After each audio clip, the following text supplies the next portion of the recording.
Welcome to Killer Chronicles. Hi, I'm Rome, and this is Ness, and you're listening to Disney Channel. No, you don't. Please don't sue us. Alright, so idyllic simple town in Russia called Novinominsk, and it's definitely pronounced perfectly. Novinominsk. Yeah? Yes, pronunciation 1010. So it's decade or so after the Second World War. So everything is slowly going back to the peaceful route that should be there. Yeah, Russia's so peaceful. As peaceful I think of Russia. as peaceful as it can get, I suppose.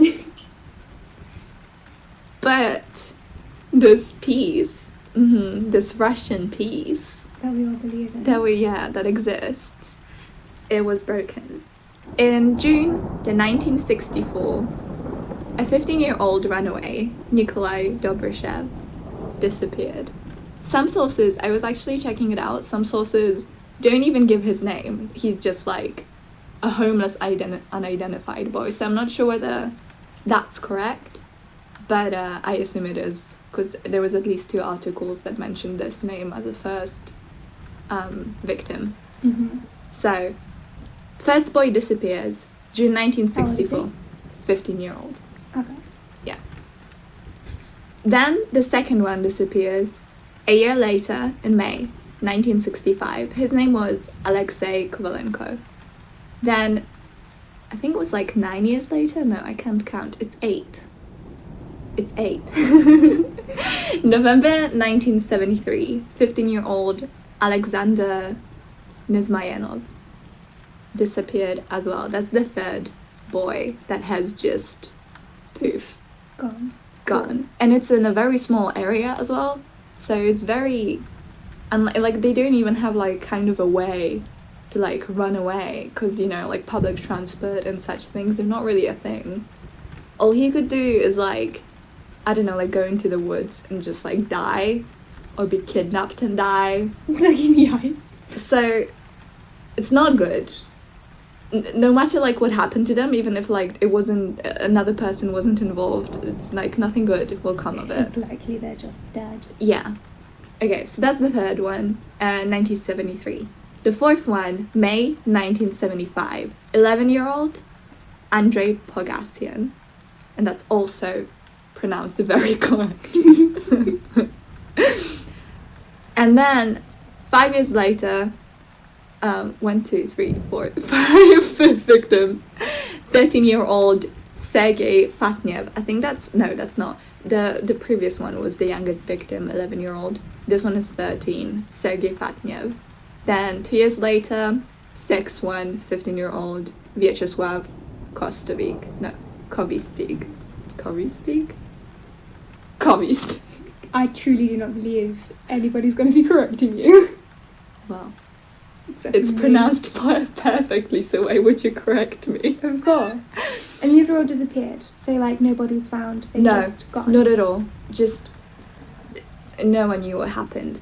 Okay, and then the last one was 3 years later after the sixth one was July 1985, 13-year-old, another Sergei, because there's always Sergeys in Russia, I suppose. Sergei Pavlov. So this is 7 boys between a what period? 20 years, 21 years, I think. I feel like that's not actually that notable. Yeah, I think it could be also the reason why they weren't that big on that case. Especially, like, you know... I wouldn't, if I was a detective, I wouldn't have linked them. Yeah, it's been over a span of a big amount of years. And also, the place it's on, it's not exactly, like, in the heart of Russia either, so they can't... It's not really that important. It's, like, very close to Turkey. It's southern west part of Russia. Okay. It's like, you know, I Middle mean, of Russia nowhere. is big, so it's not like everything that's just slightly off center is kind of on the edge for Russia, but it's actually like, you know, like one country away or something. But it's quite close to Russia, yeah. To Russia, Turkey. All right, and then only after the seventh and last victim would there be a suspect properly identified in the disappearances of those boys. And that was Anatoly Slivko, which is the murderer we're talking about today. The big bad of today. The big part of Volume 1. So yeah. So 5 of the 7 were part of the youth group that was led by Anatoly Slivko. And now, here's some facts about our guy. Mr. Man. Mr. Anatoly, Mr. Slivko, didn't let others live, though. What? What's that? I want my brain to even figure out. I was waiting for it. Despicable. I was waiting for that Despicable. one. No, you're welcome. Okay, so he was born in the 28th of December 1938. So, World War II, hello. And it's a Soviet oil town Did he serve in the war? of... No, he was like a baby when he was born.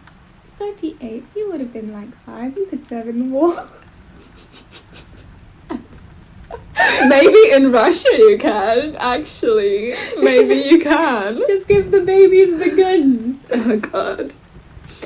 Anyways, for going those brilliant ideas. It's in a Soviet oil town by Izbarash near the Caspian Sea. So like I said, very southern, Yep. very I know where the Caspian Sea is. My geography knowledge, astounding. indisputable. I trust you. Thank you. So yeah, it's the Caspian Sea you know and love and can point on a map. In your Quickly, sleep. easily. Yes. Blindfolded. Okay, so it's there. So facts about the guy. He was strangled by his own umbilical cord at birth. So you know how usually there's like the Burn head. injury. Yeah, I didn't see that anywhere in the articles. Then again, it was like quite a long time ago, and also in Russia. So I suppose they wouldn't have like. They would have had the link, probably, back then. Oh, and that as well. Yeah, true. To like recognise it and point it out. But also, you know, strangulation, no blood to the brain. Yeah. Technically counts as Yeah. burn injury in my opinion. Yeah, that's why I put it down. So yeah, he was strangled by his own umbilical cord when he was being a birth. And he also grew up suffering from insomnia, which, hi, same. Oh my god. Killerness. Killerness indeed. Dun dun dun. Well, I feel like if every insomniac was a fucking killer, there would be no people left on Earth. we're kind of same with head injuries though. Technically a dog bit me though. That's like more of a head injury. I have like a scar on my It didn't affect skull. your brain. I had to have stitches. Yeah, that's just like skin, isn't it? Hmm. Did it affect you? I mean, like, I'm saying it didn't affect your brain as though I know your medical history. I do not know. I didn't know I was bit by a Doberman until my mum told me. When I don't know. It doesn't matter. I'm not a serial Stop killer. trying to force yourself into a serial killer narrative. Well, I wasn't a bedwetter, so that's that. Woo! Props for me. That just means you weren't abused. And I weren't abused. 10 out of 10. Okay, back on track. Back on the track. So yeah, he grew up suffering from insomnia. And also he became weak because of the lack of food. The town where he was in, there wasn't like a lot of, you know, rich people. And he wasn't born into a rich family either, so he didn't have much food. Was he a bedwetter? I also didn't see, I was looking for it, but I didn't see any of that. Okay. Yeah, and there was also no mention of any arsony, because it's usually, I think it's called the McDonald Triangle. It's literally called the McDonald Triangle. It sounds stupid as hell, but I'm it learning genuinely it. is. It genuinely is called that. It's arson, it's torturing animals, and it's bedwetting. That's like, The big 3. yeah, the big 3. It's I think the psychiatrist or something that like pointed it out first was called McDonald or something. I suppose. I believe assume. that more than a franchise, a fast food franchise. Who knows? I mean, they're everywhere, maybe. And doing the research. Yeah, it's like Disney just acquiring everything, including True. criminal psychology. True. Okay, so that's the facts that I thought could affect him in terms of murderous, nefarious things. And then, even more importantly, he had 3 childhood traumas, and we all know and love that fact about serial killers. That usually it stems from like a trauma, at least in the way of how they form their like fantasies.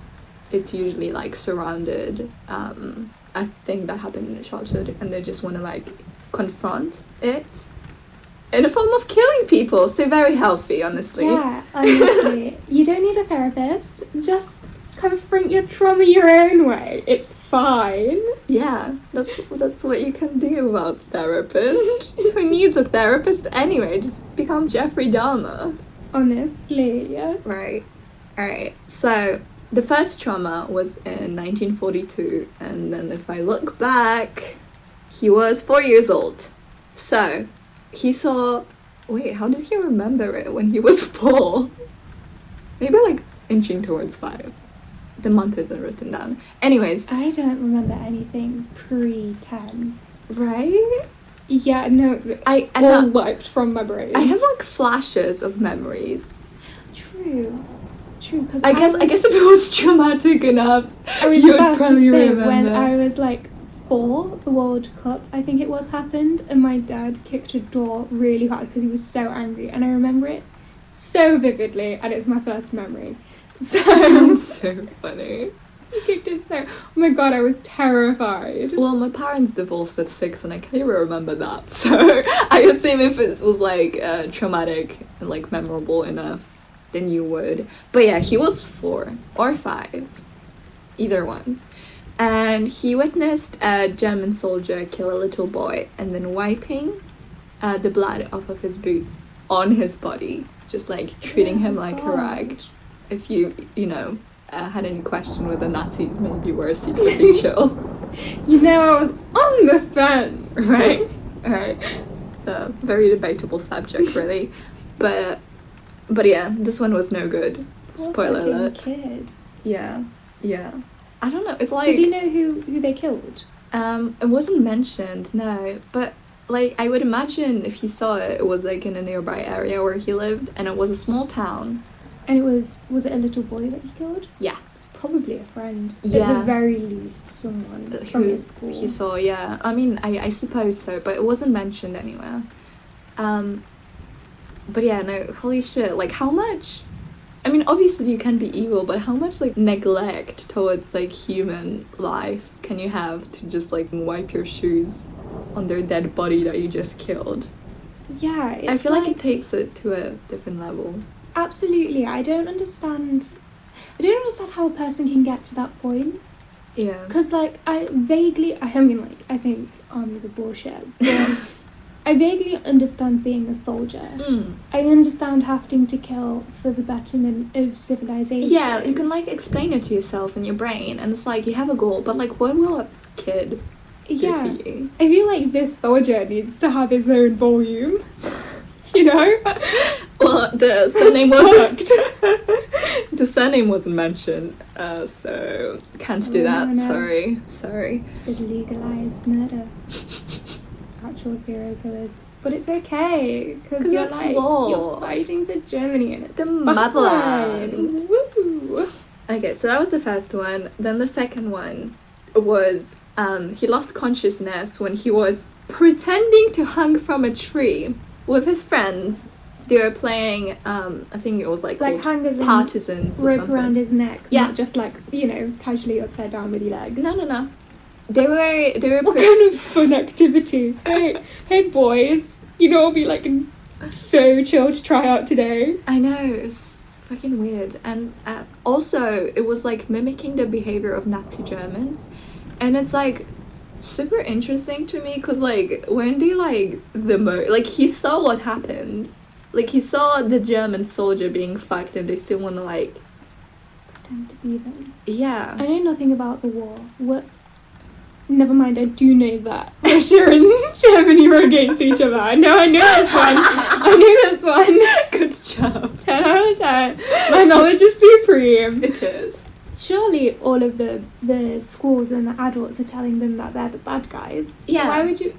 I mean, you know, I assume because they were pretending to be, it's not patriots, not pioneers, I think is what it was called, and it was both. You know how I equated kind of... I suppose it's like the cowboys and... Indian, Yeah. yeah, I was about to bring it up. I assume, Indians. Got it. Native Americans. Yeah. Yeah, I suppose. Yeah, I think it's somewhat, like, equated to that, I guess. I guess it's, like, weird for us to understand because we're not in that era, but yeah, I think it's similar to that too. Okay, so it was that. At the start of Captain America, the games they're playing is like American soldiers against Nazis, and obviously some boys have to be Nazis. Yeah, so that. But they also included hanging from trees. Where's Russia? Go big or go home. I guess true. I guess so.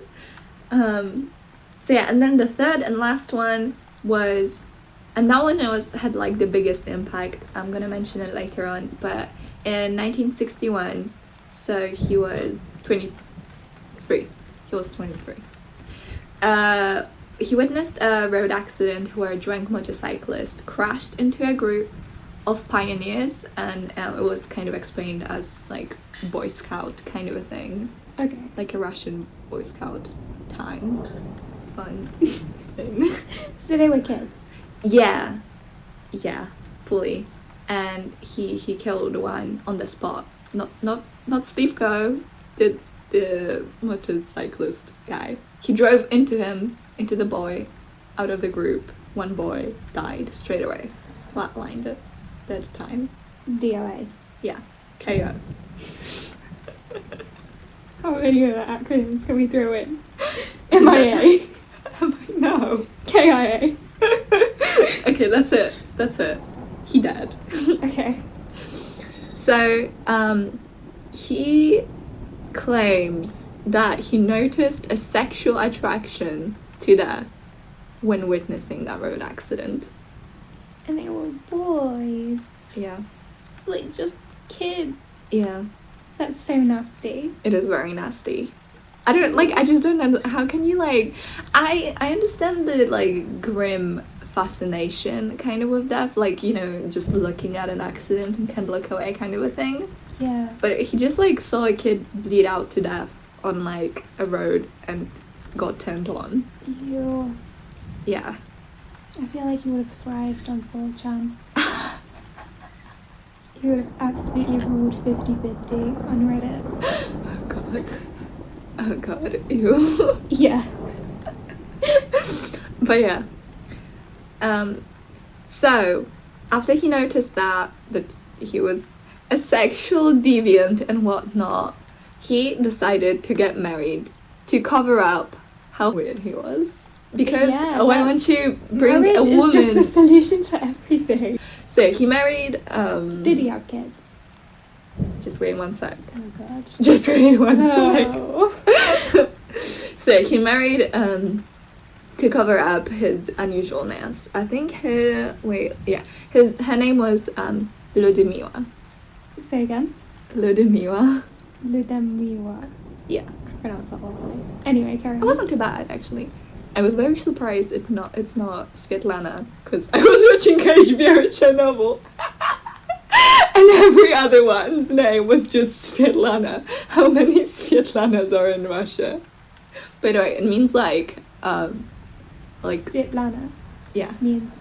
It means like light, like bright. Do they like light? You know how like our names like tangentially mean stuff? Yeah. Do they see it and it's like, oh yes, this means this, or is it like like, you know, how we have to do, where is research and see what it actually means? I think it's near one of those. I think it's like, because you hear it every day, Mm-hmm. so it's like it's just a name to you. You just have to like sit back and notice that it means something. For example, I was thinking about it today for some reason in my brain. There's this saying in my home language, what it is, but there's a saying that basically means thinking you're like the center of the universe, and it directly translates into the belly button of the planet. I don't like that. I'm gonna put my foot down and I'm gonna announce I don't like that. Ew. You're welcome. So yeah, but like I never like noticed that. It was just, you know, it was like a saying. You just said it and you never like really thought about it. Like hourglass. Oh god, hourglass. It's so stupid. It sounds like an item that should have a fancy name. Like sextant. But no, it's hourglass or like sand timer. Can you get any more stupid? Whatever. Whatever. Let's leave that be. Okay, in any case, he got married, right? So not suspicious at all. Married man. Yes. Married white guy. Ooh. That's, you know, I see a married man and I'm like, you must be normal. Yeah, never a serial killer was ever married. No. Yeah. So he definitely wasn't a serial killer, don't worry about it for sure. No. And he also, but like the other things are like actually kind of impressive. I did watch a documentary, not on a specific serial killer, just like about just the general serial killer time. Yeah. And they predict that most of them are not actually poor. They're not either rich, but they're like very mid-income kind of people. Middle class. Yeah. But like he had, I mean, right, it's probably middle class if you like take all of the people in Russia, right? But in that And then it town, was post-war time. and that, yeah, true. But if you like look at it from the view of just this village, he was a top dog boy. Okay. He was a top dog. Because he was a member of a CPSU, which is some bullshit Russian thing. Okay. I think it's like a political, Party. yeah, it's like kind of how you're like with the Nazi party, but you don't actually like go ahead and like do anything. You just like you sign up, you subscribe to the whatever ideas, whatever. You give your ex-boyfriend's phone number to Scientology. Yeah, you do that. You give them your mail so they can spam it with random nonsense. Mm. Yeah. He was also the honored teacher of the RSFSR, and I don't know, right? And I don't know what it is, but I assume it's some Russian education thing, because teacher schooling. Mm. Yes. Yeah. And then he was also a drummer for the Communist Labour, because A drummer. Like, I think he was doing those, you know how, like, in a circus there's someone, like, walking around with, like, a giant So he just leads the parades. I think so, yeah. Okay. So, like, it sounds super lame, and, like, I would totally hate it, but apparently it was, like, very honourable. Yeah? Yeah. Especially, So he was like... just a band kid. No! Didn't you hear about CPSU and RSFSR? Didn't you hear about those? Anyways, the other ones are actually more... the more impressive ones are at the bottom. So, the bottom, I'm reading right now. So, the other one was... He was also a deputy of the Novinominsk City Council. So, like, just one person, like, just one below the main guy. Oh, well then that makes sense with the whole member of the CPSU thing. Oh yeah, because they're like Because then he'll be a support member of that party. You know, because like you vote Labour in your local government. That makes sense, yeah. Yeah. Didn't notice that. Good one. That's what I thought it meant, but I didn't want to like butt in with that because I don't know how. Yeah, no, I was gonna research it. Work in Russia. don't know how it works in any way other than You know, England. I could be totally wrong as well, because like I just like kind of got into that conclusion after reading a bunch of articles. I was gonna research what it means specifically, but then I didn't. You did. I just didn't. So if it's completely wrong, it's not wrong. Alright, so the deputy of the Minimum City Council thing. Then he was also a master of sports and mountain tourism. Ooh, I don't know what it means. I genuinely do not know, but like so many Like a articles ranger? mentioned it. I assume so. I think it's like, you know how you have like village hunter or something, and you Yeah. just like have like a thing. I think that was a thing. He does so many things. Right? And How then does he find the time to murder? you'll find out. I mean, there was a span of 20 years. Remember? True. Yeah. So he had to have like a free weekend to be like, ah. Yeah, once every 20 years. I mean, once every year for 20 years. Yeah. And the one I find the most impressive is he was also an award-winning amateur filmmaker and photographer. And the theme of most of his like photographs and films and stuff is like horrors of the World War II. So keeping with the theme, really. Ties in with his trauma. Yeah. Very relevant to the whole Nazi thing that keeps happening. You know, the more I hear about them.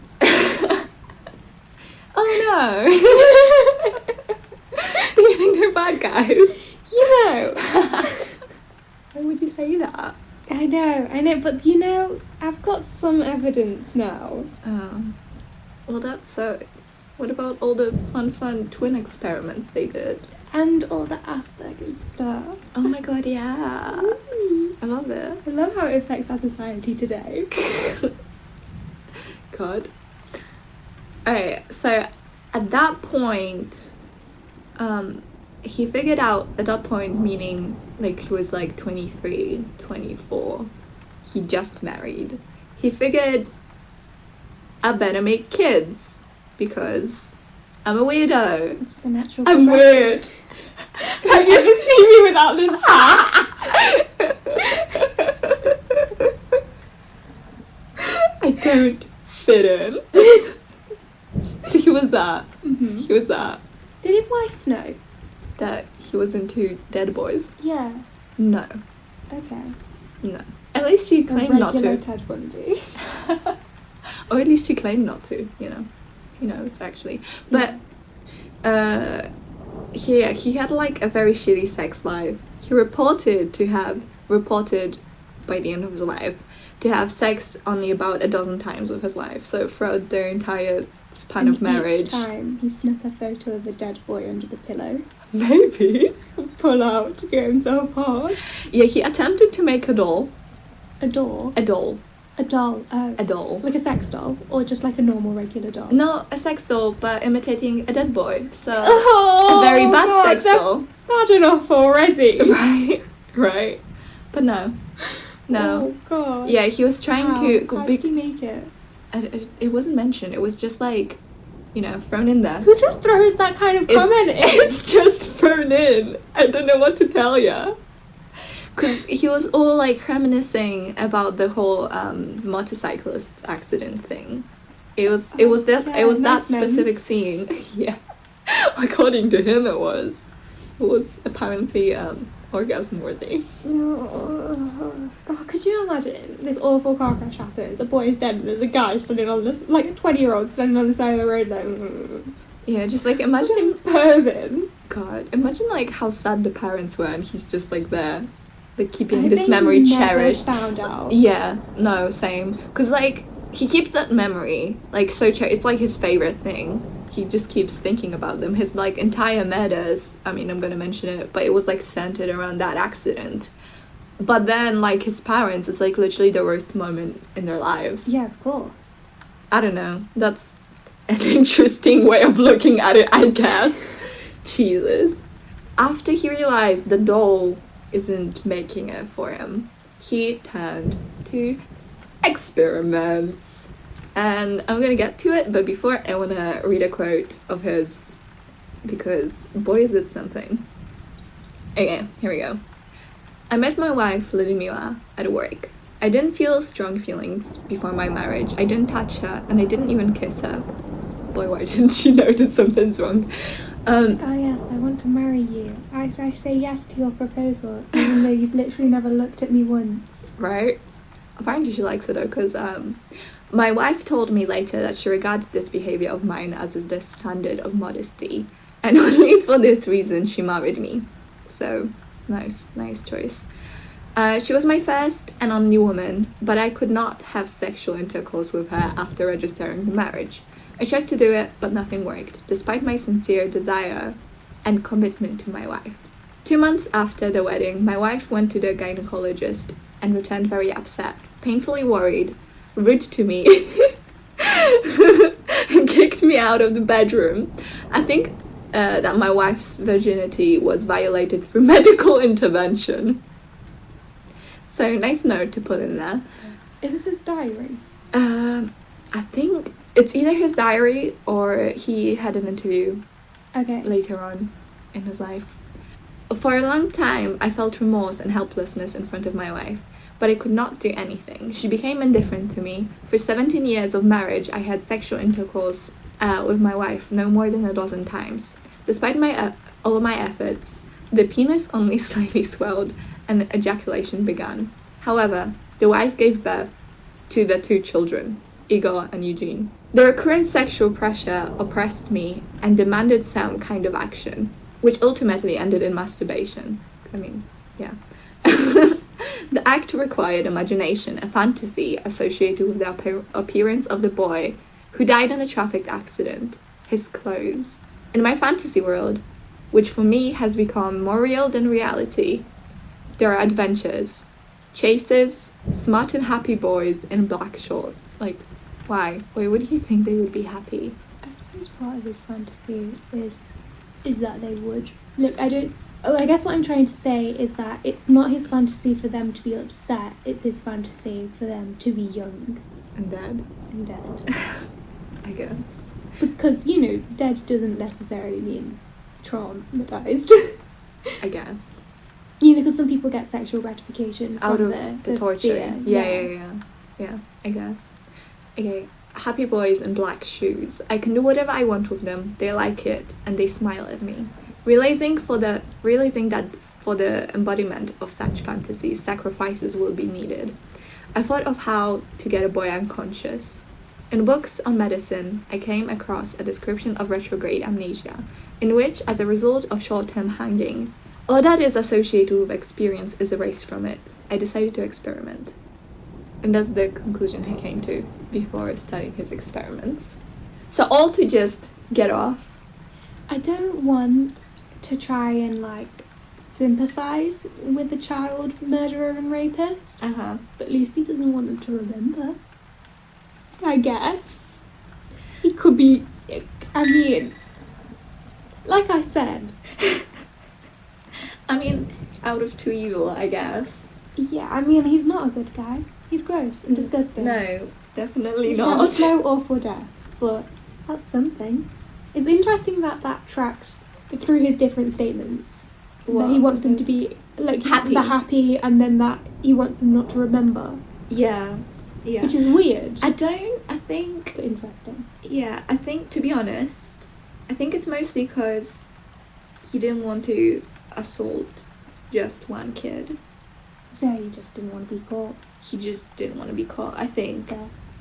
Although, I guess he doesn't have the, historical evidence of kids usually just keep their mouths shut, unfortunately. Yeah.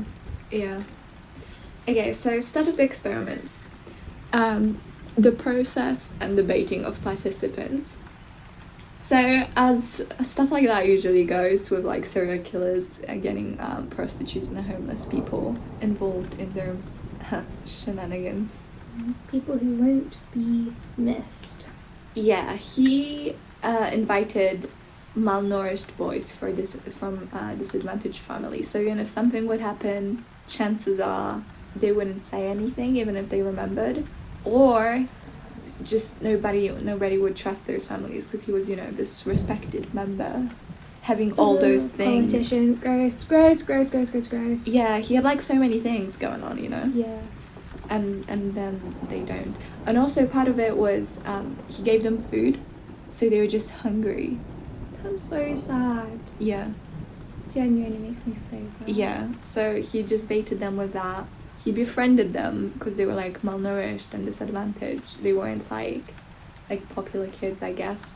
So he just made friends with them, and then asked to participate in his movie. And because he was an awarded photographer and filmmaker, it's not suspicious. It's actually kind of an honour. Yeah. So you wouldn't be like, oh, weird guy wanting to take a photo of me in like the forest.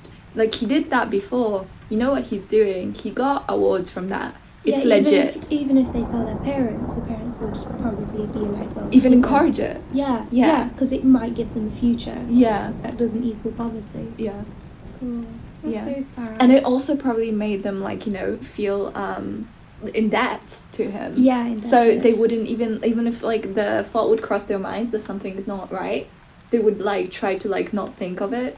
Even subconsciously. They're feeding his boy. Yeah. His boy. Their boy.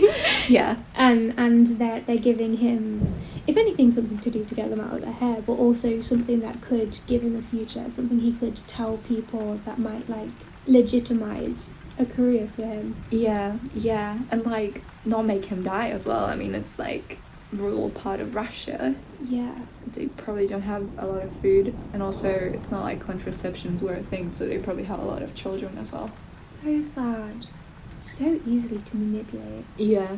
So, another thing that was very awful and manipulative, if you didn't have enough, is he asked them to participate in hanging experiments that were supposed to, he claimed, that it was supposed to stretch their spines and make them taller and healthier. And any young boy wants to be taller and healthier. Yeah, and they were like, malnourished, so they were like shorter than their peers. It wasn't even like, oh, I want to be the tall, best, it's just I want to be normal. Yeah. God.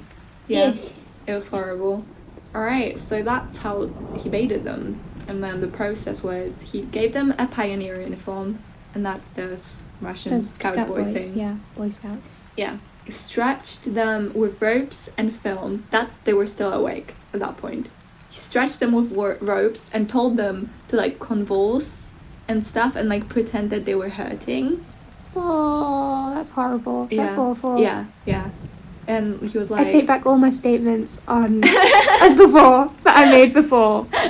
I mean, he didn't hurt them, I guess, but it was still awful. It's super creepy and disgusting. Yeah, he said, like, that, they're pretending, they're just, like, showing what Nazis did and stuff. Yeah. So it's like a document. I don't know. It's genuinely really sad. So yeah, and then only after, like, doing the convulsions and whatever, he hanged them till the loss of consciousness. Then he put them down, raped them or molested them, and masturbated into their shoes, because from the first trauma he had this thing with shoes because of the Nazi guy that wiped his boot on the boy's corpse. So it's a consistent thing throughout this entire case, the shoes. He then, after he was done, he filmed all of it as well, like him masturbating and then, like, them being unconscious and raped and molested or whatever. You could have just done it once somebody watched the film. Yeah, I mean, you know how it goes with those guys. They do it once and then... escalation. Yeah. And they got away with it. There's the gratification of that. Yeah. Ugh. Yeah. Then he resuscitated them after he was done, and most of them didn't remember what happened because of the retrograde amnesia thing, and then if they did, they were too scared to say anything. First murder victim happened in the June of 1964. He was 15-year-old runaway Nikolai Dobryshev. That's the one I couldn't get consistent reports on in articles. Some just don't say his names. Also, the names are kind of slightly different in a lot of the articles. Were the articles in English? Yeah. That'll probably be by them. Yeah. Yeah, it could be. Translation and mistranslations. Yeah. True. So, yeah, that was the first accidental victim. At least he claimed it to be accidental. And that was in 1964. After he killed him, he tried to resuscitate him, and it just didn't. He didn't wake up. How many So boys did he molest? I think I pointed it out at the end of it, but it was around 50. I'm kind of shocked that it was only 7 that died. Because, resuscitating someone is not easy or guaranteed ever. Yeah, I mean, he was award-winning. He knew, he hid the bodies. Nobody found the bodies until he showed them. So he wasn't stupid. But what I'm saying is, even, trained paramedics can't resuscitate people with 100% accuracy every single time. Yeah, no, it is kind of impressive. But also, it's only 7 that he admitted to it. There might have been more. True. Although at that point, 7. I don't know, you don't know what goes on through their heads. Weird. True.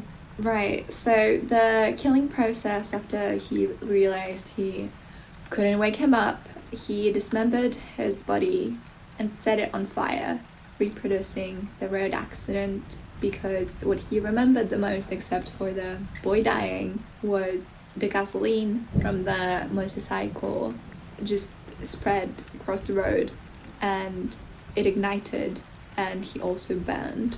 So he remembered the smell of the gasoline and the fire and the blood. Jesus Christ. And that's the biggest turn on for him. Why couldn't he just become a pyromaniac?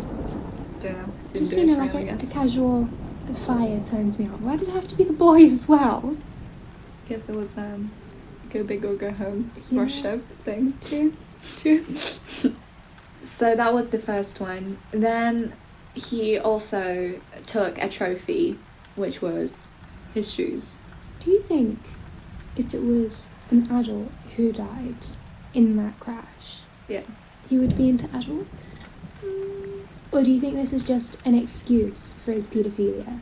That's an interesting question, actually. I feel like it couldn't be just this one area that definitely defined everything about him. There was the other stuff as well, though. There was the boy from the Nazi thing. He was killed in front of him. Yeah, that was a child. Yeah, and then when he was playing with the neighbors and kids with the hanging thing. That doesn't count though, because they're his age. I guess. But when you're the same age as someone, you think of them As always as average, the same yeah. age as you. Yeah, I guess. I don't know. I don't think it was just because of that accident. I feel like if it was an adult, I don't think he would be into adults. I think he could just overlay, he could cherry pick the things he liked. He could just decide that he likes the blood and the fire and the petrol, but he doesn't like the fact that it's an adult, so... Just pull a boy into the situation. Yeah. At least, I mean, that's what I think. So yeah, he took his shoes. It was the boots he prepared along with the uniform, the Boy Scout uniform. So again, very reminiscent of the Nazi thing. And then he sawed a tip of them. He cut them, a very tip of the shoe. I don't know why. Just did it. So there's pictures of it. You can Google it. His name is Anatoly Slivko. And then if you type in boots, it's do you want me to Google it? I can imagine it. We should start up an Instagram. And then we can put photos of the case on the Instagram. Not graphic ones, just ones like these. Yeah, no. Fair. It's a bit grim. But yeah, we can just do the ones when you put in multiple and you can... Yeah, that's what I was thinking. Each for every case. Yeah, that's what I was thinking. Good. Yeah.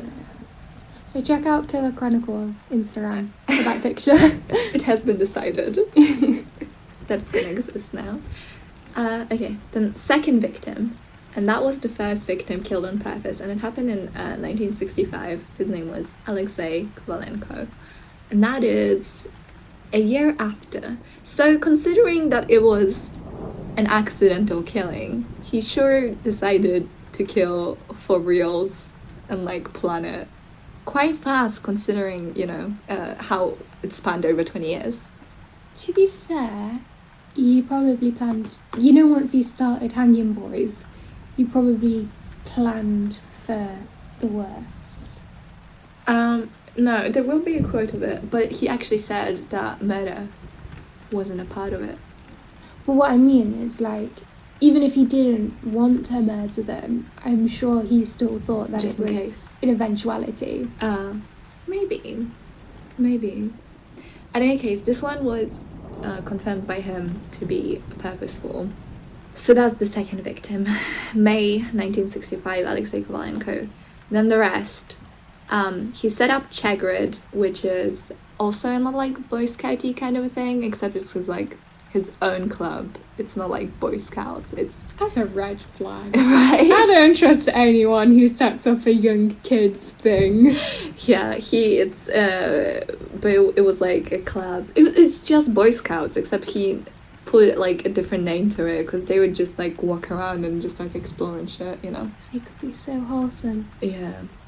So that's that's really funny though. He set up Chegrid in 1966 after his first club got burned. And like half of me is like, wow, ironic much, and then the other half of me is like, maybe he did it on purpose. He probably did it on purpose. Yeah. He has a thing for gasoline. Yeah. Or like on accident, just doing some random bullshit. Looks fire. Accidentally on purpose. Accidentally on purpose, indeed. Yeah. And that's a year after the first purposeful victim. So the second victim. I'm just gonna say second victim because that's confusing. Yeah.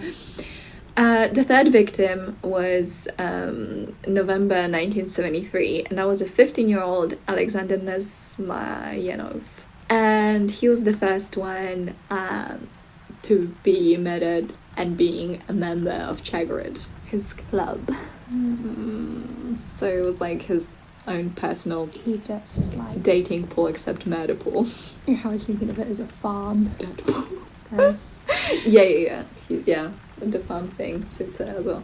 And that was let me see, I can count 8 years after the second one. So that's quite a big period of time with nothing happening, allegedly. There could have been more in between, but it's the only one he admitted to. Then all the later victims were also a part of this club, and that's when I think he'd be stupid. It's he could have gone away with two if it wasn't for you meddling kids. But like, yeah, they're so far apart that it would have been hard to find a commonality. But since as they're all part of the group, it's the first thing you look at as a detective. Right. I mean, one thing he had going for him is that it was like a shitty fucking place that nobody gave a shit about, and also in Russia, so, you know. Yeah, if he hadn't started this group and then picked every single one past that from that group, nobody would have. Yeah, because the first two weren't. There was just like kids around, but they weren't in his club or anything. So it could almost say that they were unrelated to him. But yeah, all the other 5 part of his club. The fourth victim, Andrei Pogazin's mother, was the first person to be suspicious of Anatoly. I expect you to say Polunas. Polunas? When you say that boy's name. Why? I don't, because I think I've just heard you say Alexei Polunas just too much. Sergei. Sergei Polunin. You know, He's very pretty. Check it out on Pinterest if you want to see. His wolf tat. Oh god, that's so lame. You're lame. Yes. Wolves are good. You absolute hoe. But yeah, no, it's not Polunin. It's Andrei Pogazin's, whatever. Mother was the first to be suspicious of Anatoly, and I'm like, wow, good for her. You know? Yeah, Mother of the Year award goes to you. And she pointed the police in his direction, but they were like, no, look at the amount of awards he has. That can't be true. God. So his like stupid evil plan of just like being a good boy on the surface and not hiding his fucking crimes totally worked out. That's so gross. Yeah. It's gross to have like this historical record of people of power just not being suspected in any way. Yeah. Yeah, it reminds me of Jimmy Savile? Madeleine McCann. Oh, And how true, like her true. parents are doctors, so Yeah, everybody's they're like, all oh well, no. they're doctors, they would never. Yeah, ugh. They should have been I still cannot believe they weren't charged with neglect. No, neglect for sure. Like, I don't think there's enough evidence to be like, yeah, no, they murdered her. But I think definitely neglect for sure. They neglected all three of those Yeah. kids. Yeah. You went on a holiday and you were rich enough to pay for the crash. Ugh. Just pay for the crash. Yeah, just... Yeah, no, definitely neglect. I think that should have went through. So yeah, the non-neglect mother, except that maybe the only thing she did was to suspect Andre, so who knows. She pointed the police in his direction, but they didn't give a shit because he was he had too shiny of a diploma on his wall. The 3 more of the children in his club had to die to take her warning seriously. So that did she like sucks. protest continuously? Like, did she start a hate campaign? There weren't enough records Okay. to like say anything about it, but like the fact that she meant like that she was saying it was mentioned makes me think that like She must have been persistent. at least like somewhat, yeah. A poor woman. Right. And then like at the end, like a couple of years later, she finds out she was right and nobody just like brushed it off. There's no pleasure in being right about that. Yeah, no. 3 more kids had to die. Yeah.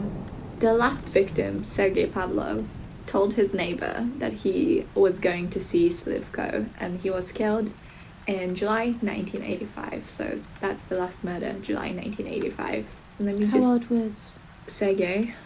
I don't think. Let me see. not Sergei? Svetlov. Slivkov. Ah, it's like 48 at this point, I think. Yeah, because he was. Well, you'll see. Yeah, so he was killed in 1985. He was 13 years old. So a fucking kid, you know. I mean, all of them were. The youngest one was 11. They're just babies. Yeah. When I was 11, I wore my like heels for the first time, and I was like, wow, I'm so adult. And then I tripped on them and never wore them again. When I was 11, I was still begging my parents to go into town alone. No, I think at that point, my mum would drive her small fucking smart car, you know, the Benz one, the Mercedes Benz. It's super tiny. There's only 2 seats. Like a smart car. A smart car. Okay, yeah. Yeah. They look ridiculous. Yeah, it was ridiculous, but it had tiger on it. It was like a white, black and white. It had like some black elements, some white elements, and then it had like a sticker of a tiger on the door. Wow. We shouldn't put it there. That's how it looked when we bought it. That's a vibe. I Right. could not deny that that's a vibe. Right. So yeah, I think I wasn't going on my own anywhere at that time. Except jumping out of windows to go to Tesco, I guess. You can't just say that offhand. They don't know. They don't know what this is about. No, it'll be a secret. It'll be a secret now. Maybe one day, if you keep listening in one episode, you'll find out. Well, whatever. I had just been allowed to walk to school alone with friends at 11. I don't remember how much of walking was that? I think it took me about 45 minutes. Oh yeah. No, that makes sense then. But I had tiny little baby legs. So by the time I was in year 11, like 16, it took me like 10 minutes of speed walking. Oh, okay. No, that's... And I was still late constantly. Oh. That's... Oh yeah, last victim, 1985. In November the same year, prosecutor Tamara Languyeva, that's correct, for sure, investigated Pavlov's disappearance and took interest in Chegrit because, like I said, the last 5 victims were all a part of that club. She found no evidence that the club was doing anything illegal, and that's because the whole hanging thing wasn't like a club thing. He befriended the kids within Chegrit and like selected them if they're applicable, if they're like malnourished and disadvantaged Woo! and lacked friends. The most vulnerable children. Yeah, the club itself didn't do anything. He was just a piece of shit. I mean, I guess the club was his, so. Only after interviewing all of the members and finding out about their temporary amnesia and experiments did she have enough evidence to arrest Slivko in December 1985. So that's same year that the last victim was killed, just a couple of months later. How on her? Right? Finally. Took a woman to do something. Yeah. What a surprise. Okay, getting caught. He was arrested in his house and they found the tapes and the sort of shoes he collected from every single victim. And he got convicted in 1986, so that's a year after the last murder. Oh wait, you know how you kept saying ones that he admitted to? And in my brain I was thinking like, well, if you admit to 7, admit to more. Yeah. Because 7 is still more than a life sentence. But if there's only 7 shoes and he didn't necessarily take shoes from all of them, he wouldn't have to admit to the ones that he didn't have evidence for. That makes sense.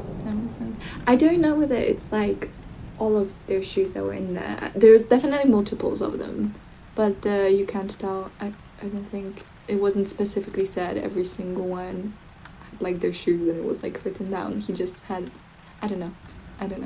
At any case. You wrote, I see in your notes it says all of the shoes of all of them. Where is Or at it? least that's what you said. Out loud. Was it? Yeah. No, it's just shoes. There was multiples of them, definitely multiple pairs, but I'm not sure whether it's 7 pairs. He did say that he was collecting all of them, but I don't know, maybe he didn't like the look of some of them. Oh, he did, forgot about it, he did burn some of them. He sawed off some of them and he did burn some of them. So maybe he just burned them. And he gave them shoes and shorts, right? And the uniform, yeah. Yeah, they were too poor to have like the clothes. So sad. That's genuinely, they were just, and I bet they thought they joined like a fun club and made friends. Yeah, like they got food, they got new clothes. And their teacher's cool and wants to do stuff with them outside of school. Yeah. And like, oh, I bet they felt like the chosen ones. Yeah, because they were like specifically cherry-picked from the Chegrid. Poor boys. Right. He got convicted in 1986, helping to get the other killer. So he was interviewed about Rostov, the Rostov Ripper. Ooh. And he... Rostov's a place? I assume so. Yeah. Yeah, he was also active around the same time that he was. But he was kind of... So they, like, Hannibal lectured him, kind of.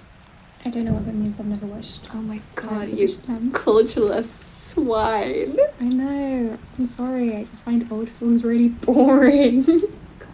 Well, some of them are. I do agree. I definitely agree. But I enjoy the Silence of the Lambs. It's pretty good.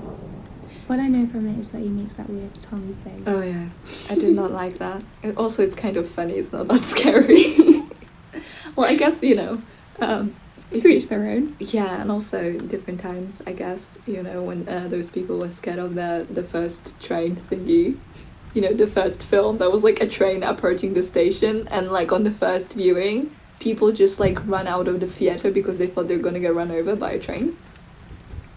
Did you not hear about it? I've never heard of that. Really? Yeah. Yeah, it was like one of the first films, like moving pictures, and like it was displayed. And, like, people just run out of the fucking viewing area because they were scared. That reminds me of that stupid gift set that's like, if you blink at the right time, your body thinks you're dead. That's so stupid, yeah. So he was the kind of Hannibal Lecter, so he was giving them, like, advice on, like, how to catch that guy. Except he was shit, and he didn't help them at all. Except for saying, like, the possible motivation that he could have had, and like the only way he provided it was like talking about his own experience. So yeah, I mean, he's not a detective. Yeah, he just has a hard on for dead boys. Yeah, Yikes. Literally, which is disgusting. Yeah. So yeah, he didn't give them much except for the possibility of it being sexually driven. case. And then he was executed like hours after giving them an interview that was supposed to help them catch that killer. So killer just got everything they wanted from him, got all the help he could have given. That. I feel like they should do that more often. Yeah, he was executed by a firing squad, and he was 50 years old at that time. Too old. He lived too much of his life. Yeah, very true. Okay, so afterthoughts. There could be possibly more victims. Like I said, he only admitted to 7, yeah. He also found only 6 bodies. He claimed that he couldn't find the first one because it was too long ago to remember. I mean, I believe it. Yeah, ship it direction. Yeah, it's possible. Then again, something that serious. Then again, it's just the woods, innit? What kind of landmarkers would still exist after how many years? Well, 20 years ago, so he was... Maybe it was 20 years before his death. Yeah, 64. 1964. It's many decades to lose the natural landmarks. True. Okay, I have another quote to read you, and it's the absolute worst, so I left it for last. Okay. When dismembered the victim, I did not feel disgust, but subconsciously assessed the situation. Some thoughts assessed the bad side of my actions. Others, the stronger ones, forced me to do the bad and portended satisfaction. He buried corpses and body parts and burned clothes with gasoline. I prepared for everything in advance. For each sexual intercourse, I needed to see blood. But after the... Okay, Dracula. But after the release of sexual pressure, that is, after satisfying the passion, common sense suggested that often this should not be done. I mean... Wow. Oh my god. Brain of the century here. Right? Excellent. What a moral king. That it was very bad. I was constantly looking for new opportunities. Immediate options not related to murder. There was an idea to take as many photos as possible so that after looking at them, reproduce the whole process, get excited, get satisfaction. Sometimes he used the imagination of what... Okay, this is the worst one. Sometimes he used the imagination of what had happened before. I had such feelings towards my sons. Yep. It's awful. But it gets even worse. When no one was at home and I had sexual pressure... It's an interesting say to you or turn on, whatever. I imagined my son in a similar situation and masturbated in his shoe.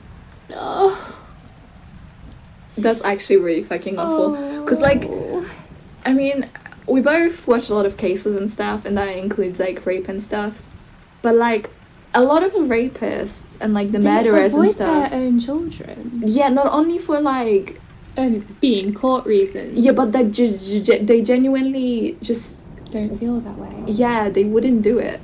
And, like, I mean, murder isn't right. Lusting after children is fucking awful. But, like, that's just, like, even lower. Yeah. That's even worse. Weirdly. Okay, so it actually has no correlation whatsoever. But one of my teachers was a convicted paedophile. What the fuck? And he had a daughter. And he set up cameras in his daughter's best friend's bathroom. Right, absolutely disgusting. That's how he was convicted. The friend found the camera. But he never touched his own daughter. And that reminded me of it. Yeah, there was another case. I forgot what it's called, but... Have I never told you that? You didn't! You told me about the one living down the street, but you didn't tell me about the teacher. Oh, you did tell me about the dentist as well. Oh my god, what town are we in? I know. And then when we was blocked in by the police, and he was saying 3 girls had gone missing. Oh god. Our town is really good, I swear! Jesus Christ. Well, we have the plant to guard us. There's a plant in front of the front door. The alpha plant. The alpha plant. It T-poses on every break-in. But this guy, he lived on my friend's street, my actual friend's street, and every time, not every time, but like occasionally when we would walk past, we'd be like, that's the pedo's house. It would just be on the corner. And then when he was released, there was like people crowding outside his house protesting against him. Fucking good. He lived so close to the school as well. Oh god. I know. Oh god. Usually you would have like him like banned from places, but it's his house, so they kind of like. I don't know how that works. Oh god. Oh Jesus. I Yeah. don't like that. I do not like this. They made all of the kids in like my year. We I guess I don't know if it was just to like not stress about the situation or whatever, but it meant that we would fucking Dunk on him. we would make fun, or we would like be like, oh yeah, this teacher's a pedo. Oh god. We would just predict what other teachers would be. We had this one, a history teacher named Mr. Brown. No, he was an ethics teacher, which absolute bullshit. You know the whole story behind ethics. But he also like randomly occasionally taught girls PE, and he would go into the girls' changing rooms, and everyone was like, yep, he's a pedo. Oh god. Undoubtedly. And there was always like stories that we would pass around about how he would like look under the tables when girls were wearing skirts. Look, man, my school's great. I swear it Yes. wasn't. It was awful. We got a fucking special measures by Ofsted. Oh Jesus. Which means it's the worst of the worst. Oh god. To be fair, I don't think I ever like found out about like pedos and stuff, or at least like not actively. I don't know when I like found out about them, but I never like thought of them until I was like 13, 14. Yeah, no, this was secondary school, not primary school. Oh, okay. These are so much better. You know, totally. Oh my god. It's like you're like 13. You're totally not a child and like a what was that? Prepubescent dumbass. Well, it was 13 that I learned all these things, which is, year 7. So Yeah. Okay, I didn't finish this horrible fucking quote. Okay. No, I never smoked or drank. I always felt bad about the alcohol because, not about the murder, not about masturbating your child's fucking shoe. It's about the alcohol. to be fair, in the Bible, they never specifically say, don't masturbate into your child's shoe. Oh my god, the 11th commandment, here we go. Somebody get me a stone. Oh my god. So, I always felt bad about the alcohol. I tried to get drunk in order to feel attracted to women in such a state, but nothing worked. In addition, I work with children. I felt responsible. Right. This is a matter of my morality. A matter of principle. I could not appear in front of children with the smell of alcohol. I did not communicate with anyone. I did not know neighbors on the side. I did not strive for anything. I did not envy anyone. He returned to the place of... Oh, now switch of the person. Whatever. Great journalism. 10 out of Right. 10. He returned to the place of murder several times, about a month after the murder, sometimes earlier. Imagination worked, and I needed to restore everything that had happened to get pleasure. At these moments, I did not feel any fear. After one of the murders, I took the victim's clothes and watch. These integral parts caused me an increased understanding of the past events. I tried to make a doll so as to not kill the living, but to use the doll to relieve sexual pressure. Well, clearly it didn't work, so... How does one even make a doll, though? Well, then is his wife and all... If he's collecting shoes and watches and clothes, where's his wife in all of this? Like, women were super fucking oppressed. You could have just, like, built a random ass shed somewhere and, like, locked and be like, don't go in there, women. Because I am thinking of it as me, who would constantly be in a garage using garage tools and shed tools, whereas the woman historically probably would have been like, oh yes, you're just doing the yard work. Of course. My garden never changes, however. Yeah. My terrible weed-ridden garden. Sometimes I see random shoes up here in my backyard. They must be thrown over. they look quite old. They don't have the front. Yeah, no, it's, God, I hate something. I hate the thing about his sons. That's fucking awful. It is suspicious to me that his wife didn't notice anything, but also I feel like there wasn't any internet, so such a thing as pedophilia, it's not like a thing. You don't like think about it, you don't know about it. You do. Do you? Don't discredit older generations. I mean, like, I'm sure it's It's like probably a not knowledge. the forefront of their mind, I guess, if that's what you're trying to say.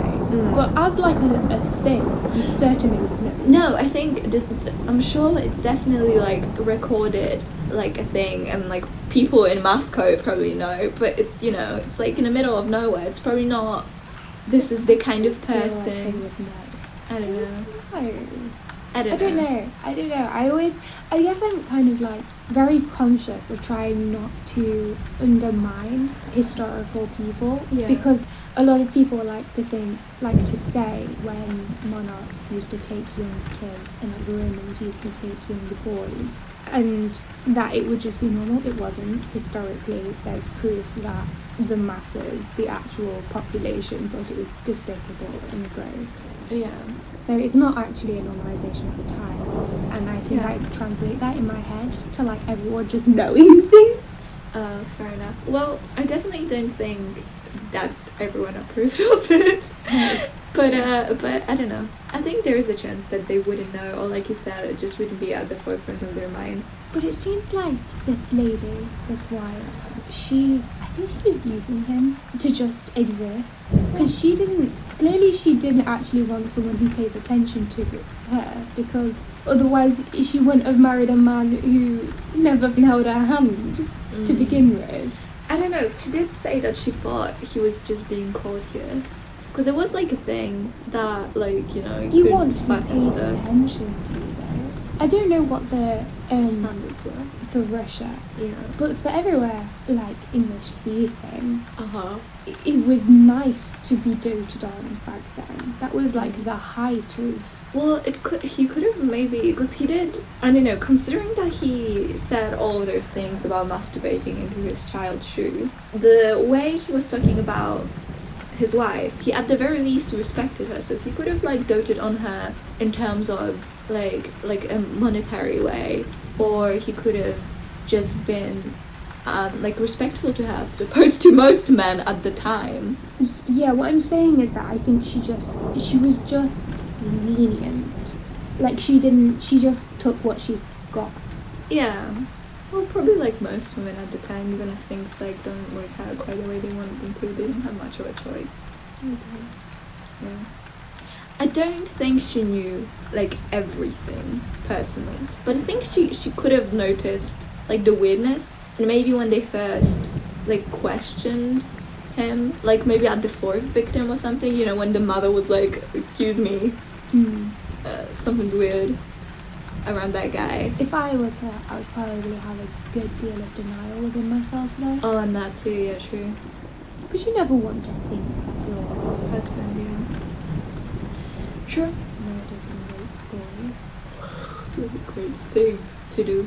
Nice. But you didn't provide much information on it, so I assume there's not actually much information There on isn't, her for us to no. actually create a profile of her. No, not really. Just the thing that like they met at work and stuff. Actually, Ted Bundy's wife actually knew. She claims she didn't. Actually, I don't know a lot of facts about her actually, so I can say. Oh god, that reminds me. I don't remember if it was true. It was something on Netflix, at any case. It was about serial killers, of course. And they mentioned Jeffrey Dahmer. And they were like, you know, putting up like pictures of him. Just kept switching them when he was like younger, older, whatever. Just Jeffrey Dahmer. And in between those pictures was this guy. Oh my god, it was this fucking TV show on Disney. Ross something, Ali and whatever. Oh, Austin and Ali. Yeah, that one. The guy who played Austin, he also played Jeffrey Dahmer in like a film. Did he? So they put his picture like of an actor in that movie. like him as Jeffrey Dahmer in That's the movie. awful. When they were like talking about Jeffrey Dahmer and all of the pictures are actual Jeffrey Dahmer, and just then like it's in the just middle him. it's just him. Oh man. And that makes me think some like fucking 40-year-old was just like typing out Jeffrey Dahmer and then like popped up. yeah, and he was like, that looks So it about wasn't right. even like, this is whatever his face is, singer from R4, whatever that band is. No, it was just like, it wasn't any note on it. It was just, Who edits that? I don't know. That should have been picked up in the editing. Right? But it was so funny. I saw it and I was like, oh my god, that's hilarious. That's so and they're not even, I mean, they're similar-ish. They style him to look similar, but it's not like you wouldn't mistake him for the exact same person. You know, I don't actually know the story of Jeffrey Dahmer. Oh. Well, I don't know much. I I don't don't know, know anything. It shocked me the other day when someone said he ate people. Yeah, he did. What? Yeah. He tried to make them zombies as well. Oh my god, we need to do that quiz. You need to tell me about that because, oh my god, I didn't know. Yeah, What? no. That was like his thing. He had like a big thing with like dominance and like control. That was his trigger. He wanted to control them entirely. Control zombies? Huh? Iconically, you can't control zombies. Well, zombie like essentially like sluggish, just barely alive kind of a deal. So not like undead. He wasn't Man. totally stupid. You say zombie, I think Walking Dead. Okay. Bite me. Okay. Anyways, I think that's the end of the podcast. Yeah? Yeah. I have no more info to give you. If we had a cat, we'd make them meow into the mic. But alas, Oh my god, we can just awkwardly do it on our own. no. No? No. Okay. Anyways, we are not meowing, and instead, bye! Bye!